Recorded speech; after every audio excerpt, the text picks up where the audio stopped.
here. If you want x by itself, you need to get rid of this 18. How do you cancel a positive 18?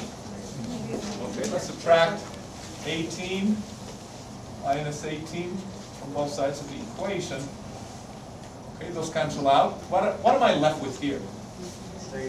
Negative x. Very important. That negative is important. And 23 minus 18? Am I finished? No, I have that negative to get rid of. You can divide by -1 both sides of the equation, multiply both sides of the equation by -1. Not by negative x, but by -1, because -1 divided by -1 is 1. So you get 1x. What is 5 divided by -1? Well, now for the next one. For the next one, I just recommend that you use your calculator.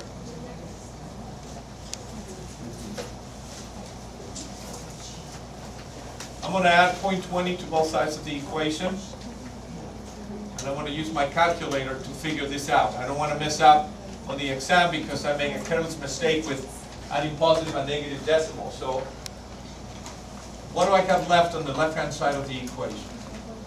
0.40x equals, somebody help me out, -0.15 plus 0.20? 0.05. 0.05. Very nice. And we're almost done. What do you do to solve for x?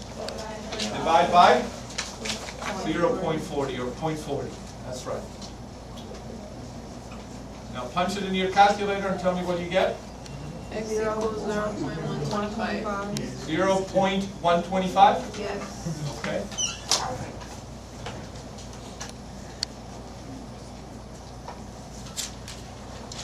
Next problem. This one is a little bit more involved because it's got some parentheses and like terms, whatnot. So we're going to simplify each side of the equation before we start doing this cancellation that we were doing in the previous two problems. I'll remind you. So we get rid of the parentheses first. See what we have. 4 times 3x. 12x minus 4 times 5. 20. Do I multiply 4 times 7? No. No, that 7 is outside of the parentheses, so that 7 is just going to stay there. On the other side of the equation, I have a set of parentheses. I will do the same thing. Distribute the 2. 2 times 6x.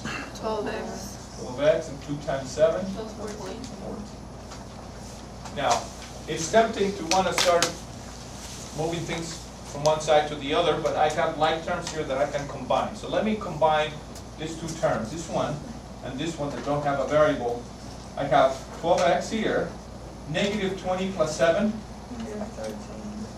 -13 equals 12x plus 14. Now that I don't have any more like terms to combine on either side of the equation, I'm going to cancel the x's from one side. I'm going to get rid of the x's from the right-hand side, bring them to the left by subtracting 12x from both sides of the equation. 12x minus 12x, 0, they cancel out. So what do I have left on this side? -13. Equals. On the other side, what happens to the x's? They cancel as well, so we're left with, and we have one of those special cases in which the variables have disappeared. What are we left with? A false statement. We have a false statement which indicates what about this equation? They don't equal. These two sides can never equal, so what do we write? False. Not undefined.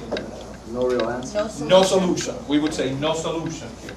This equation has no solution. No number will ever make these two sides of the equation equal. Just to remind you, right?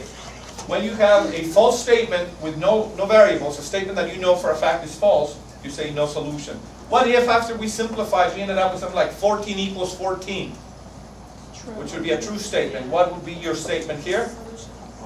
All real numbers work. That means you have an identity. Both of these expressions are identical, so all real numbers would be the answer. But this one was a no solution.